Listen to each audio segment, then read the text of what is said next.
Halo semuanya, balik lagi di King Ripan. Buset, balik lagi di AP di King Ripan. Kali ini Ripan bakal ngebahas sesuatu hal fenomena yang ya juga ya, kalau misalkannya orang-orang Indonesia mah orang-orangnya kaya-kaya, royal-royal, banyak duit kita-kita mah. Tapi bohong. Lu pada mungkin pernah nyadar tapi kagak, kenapa di Indonesia itu relatif banyak banget pengguna sepeda motor. Beda dengan di Eropa dan negara-negara maju, mereka memilih jalan kaki, pakai sepeda. Kasian ya, motor baik kagak kebeli, katanya negara maju. What? Kita dong negara berflower, motor mahal baik kebeli. Masih kagak percaya nih ya, moge yang masuk Indonesia harganya bisa 3 kali lipat, bisa miliaran yang dari harga aslinya mah ratusan juta. Orang-orang kita mah tetap baik dibeli, udah saking royalnya orang-orang kita mah. Ilah, apalagi nih ya, menurut data tahun 2023 ada sekitar 120 juta unit sepeda motor yang terdaftar di Indonesia. Bayangin, hampir setengahnya populasi warga di negara kita udah punya sepeda motor.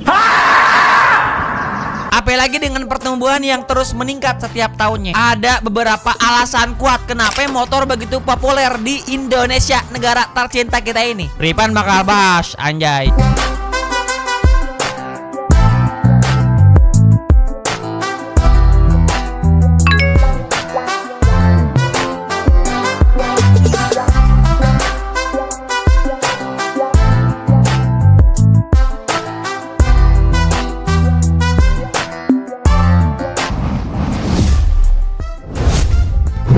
Kalian yang follow IG Ripan nanti bakal Ripan follow back nih kalau misalkannya gak percaya ya. Linknya ada di deskripsi dan juga pin kolom komentar. Anjay, makasih banyak deh bujang. Yang paling pertama, harganya yang terjangkau. Negara mana yang ngasih motor dengan harga yang murah? Lupa deh, punya duit 7 juta baik bisa dapat motor yang komplit. Apalagi dengan motor yang baru nih, kayak Honda gitu ya, Honda Beat ataupun Yamaha Mio dengan harga 15 sampai 20 jutaan. Bisa dapat kita mah, apalagi dengan motor yang kualitasnya tuh bagus-bagus di Indonesia mah. Didukung dengan jalan yang bagus-bagus pula.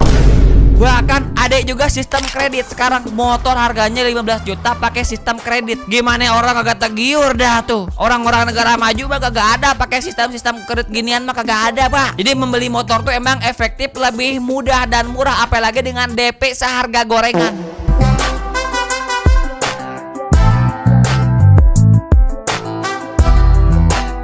Yang kedua, pastinya kemudahan akses dan fleksibilitas. Sepeda motor ini bisa melewati gang sempit, jalanan macet, bahkan parkir di tempat kecil. Di kota-kota besar seperti Jakarta dan Surabaya, motor sering jadi solusi untuk menghindari kemacetan. Yang padahal mah negara kita makanya tertib-tertib lalu lintasnya ya, padahal mah ya. Indonesia mah kapan ada jalan macet? Kagak pernah.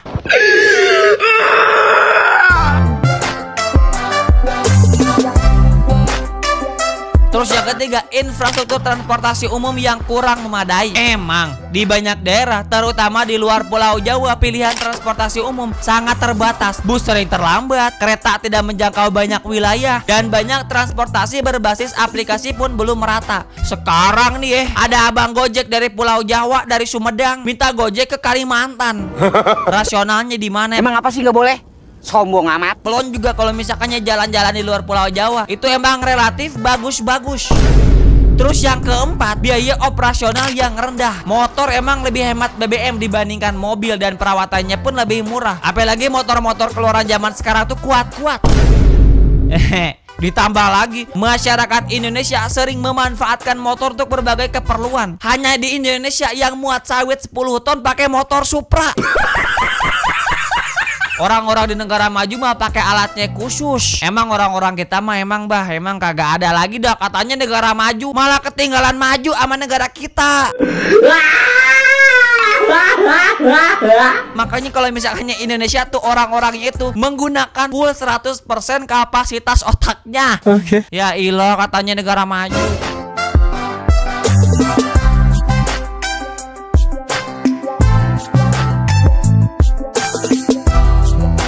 Tapi nih, terlepas dari bagaimana ketingginya IQ orang-orang Indonesia, ya, pertanyaannya kenapa kenapa di negara maju motor tidak mendominasi. Kita lihat dah misalnya seperti Belanda, si kampret Jepang yang malah bikin Honda, Yamaha, Kawasaki tapi malah dijual di Indonesia. Ataupun Jerman, di sana sepeda motor bukanlah pilihan utama, meskipun motor juga tersedia dan digunakan terutama pada pecinta otomotif. Pertama nih, negara maju infrastrukturnya itu, transportasi umumnya itu udah sangat maju. Contohnya di Belanda dan Jerman, kereta api cepat dan bus yang tepat membuat orang tidak perlu memiliki kendaraan pribadi. Mereka bisa bepergian dengan mudah tanpa harus memikirkan macet ataupun biaya parkir. Sebenarnya mah kenapa macet? Karena emang terlalu banyak dari kita yang menggunakan kendaraan pribadi gitu intinya mah. Apalagi abang-abang parkir yang udah emang kayak ngalahin ASN. Tukang parkir di mari mah udah ngalahin PNS, Pak.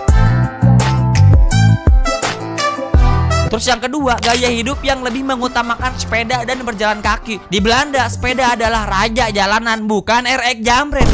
Hampir setiap orang memiliki sepeda dan jalur sepeda di sana sangat aman dan nyaman. Indonesia juga sangat aman, cuma minusnya itu paling di klakson sama bocah-bocah ngabar. Pemerintah mendorong masyarakatnya untuk bersepeda karena ramah lingkungan dan menyehatkan. Kalau misalkannya di negara Wakanda mah motor diberi subsidi, makin murah pula dah tuh harga motor, mobil apalagi ya LCGC, buset.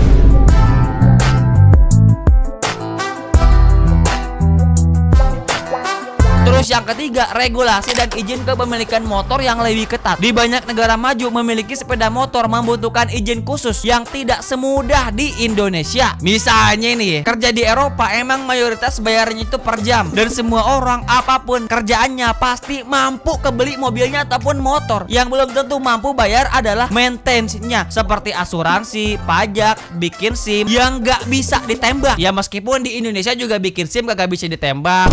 Pajak juga kita mah negara juga jujur-jujur ya kan. Apalagi pajak-pajak kendaraan di negara kita mah sampai ada motor yang telat pajak 6 tahun 10 tahun masih berani. Di negara maju mah kagak ada. Terus nih ya, meskipun negara maju biaya bahan bakarnya yang emang relatif lebih tinggi. Di Eropa harga bensin bisa mencapai 2-3 kali lipat dari harga di Indonesia. Udah mending bae pakai sepeda, udah gratis, sehat, udaranya juga sehat. Beda kalau misalkan di negara kita mah sekali menghirup aroma apalagi di tengah-tengah ibu kota, lambung paru-paru langsung KO, Pak. Buset dah.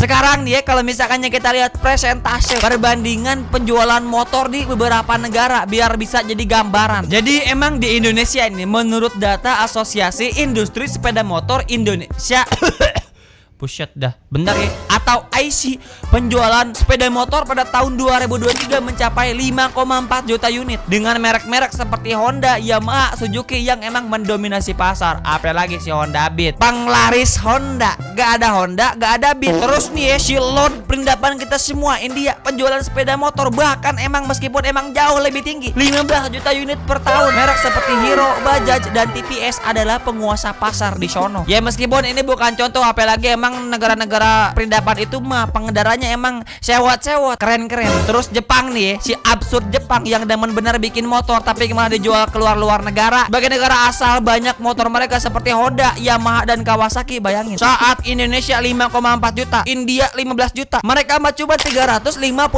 udah kayak check in Oyo harganya. Dapat yang premium pula. Tapi ya emang motor lebih sering digunakan untuk hobi ataupun rekreasi, bukan alat transportasi utama di Jepang mah. Padahal jalannya bagus-bagus. Mungkin karena itu juga negara maju relatif jalannya itu bagus karena emang penggunanya itu kagak terlalu ketergantungan dengan kendaraan pribadi mungkin ya. Terus Jerman 200.000 unit meskipun mereka punya BMW dan Ducati, dan Belanda ya kagak sedominan dah Belanda mah pokoknya ya, makin sini makin kecil gitu ya.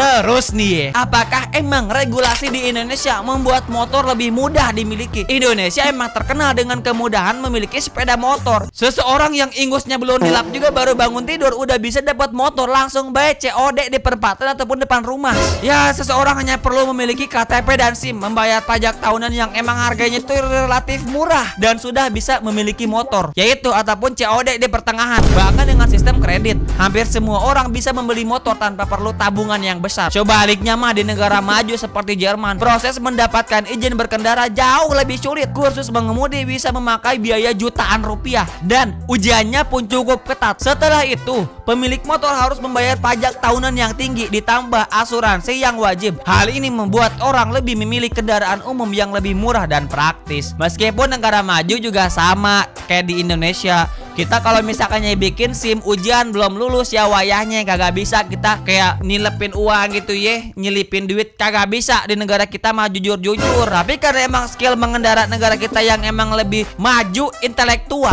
kita mah paling ahli pakai motor, makanya bikin SIM bisa sambil merem, makanya kita mah jago-jago bikin SIM baik. Orang Jerman harus belajar ke orang Indonesia buat gimana caranya bikin SIM yang cepet. Oke. Tapi ya meskipun sepeda motor emang mempermudah mobilitas di negara-negara maju, kita juga harus lebih sadar untuk menggunakannya dengan bijak. Jangan sampai lautan motor jalanan malah memperburuk kemacetan dan polusi. Gitu intinya ya.